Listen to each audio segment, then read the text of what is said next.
Parliament की सरमाई इजलास का आज से आगाज हो गया है। आज इजलास के पहले दिन कार्रवाई के आगाज पर लोकसभा स्पीकर ओम बिरला ने देहांत हो चुकी अरकान को खिराज पेश किया।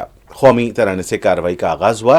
स्पीकर ने वसंतराव चौहान, नूरुल इस्लाम, एम पार्वती, हरीश चंद्र चौहान को खिराज पेश किया। ऐवान में कुछ देर के लिए खामोशी इख्तियार की गई। इसके बाद कार्रवाई को दोपहर 12 बजे तक के लिए मुलतवी किया गया। 12 बजे के बाद ऐवान में शोरगुल की इतला है।